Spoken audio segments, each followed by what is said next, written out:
Jeffrey Linate ডাহমার, জন্ম ২১ মে ১৯৬০, ওকোহোমি, Wisconsin, যুক্তরাষ্ট্র। Jeffrey ডাহমার ছোটবেলা থেকেই অস্বাভাবিক আচরণ প্রদর্শন করত। ছোটবেলায় তিনি মৃত প্রাণীর প্রতি অদ্ভুত আকর্ষণ দেখাতেন। প্রায়শই মৃত পাখি বা ছোট প্রাণী সংগ্রহ করতেন এবং তাদের দেহের সঙ্গে পরীক্ষামূলক আচরণ করতেন। তার কিশোর বয়সে মাদক এবং অ্যালকোহলের প্রতি আগ্রহ বাড়তে থাকে। এছাড়াও শারীরিক এবং মানসিকভাবে পরিবারে অনিশ্চয়তা ও উত্তেজনা ছিল, যা তার মনস্তাত্ত্বিক বিকাশকে প্রভাবিত করে। ডাহমার সাধারণত যুবক পুরুষদের লক্ষ্য করতেন। প্রায়শই তিনি অসহায়, একা বা হাই স্কুল কলেজ ছাত্রদের প্রলুব্ধ করতেন। তিনি তাদেরকে মাদক বা অ্যালকোহল দিয়ে ঘরে বা অ্যাপার্টমেন্টে টেনে আনতেন। অনেক সময় তিনি বিজ্ঞাপন বা ক্লাব থেকে শিকারকে প্রলুব্ধ করতেন। প্রায়ই তরুণদেরকে মডেলিং সুযোগ বা ছবি তোলার সুযোগ বলে আনা হতো।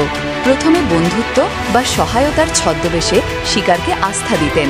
জেফ্রি সাধারণত শিকারকে হাসিপ্রায় বা তৃষ্ণার্থ অবস্থায় মাদক দিয়ে নেশা করতেন।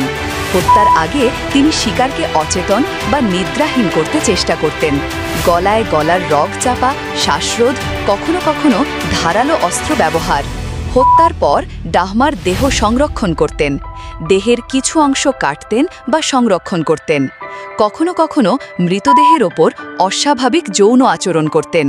তিনি মৃতদেহকে শোভাময়ভাবে সাজানো বা আলাদা স্থান সংরক্ষণ করতেন।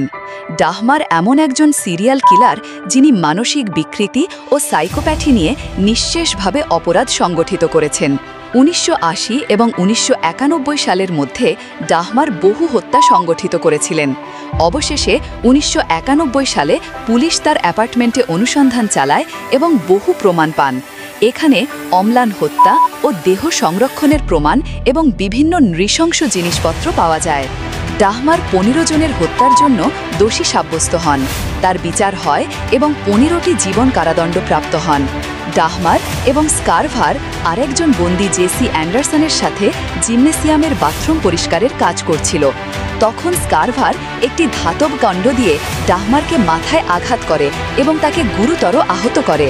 ডাহমারকে দ্রুত হাসপাতালে নিয়ে যাওয়া হলেও তিনি সেখানেই মারা যান।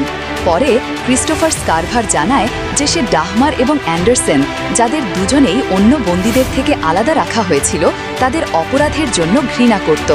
স্কারভারের মতে সে ঈশ্বরের কাছ থেকে আদেশ পেয়েছিল তাদের হত্যা করার। এই ঘটনার পর স্কারভারের সাজা আরও বাড়ানো হয়।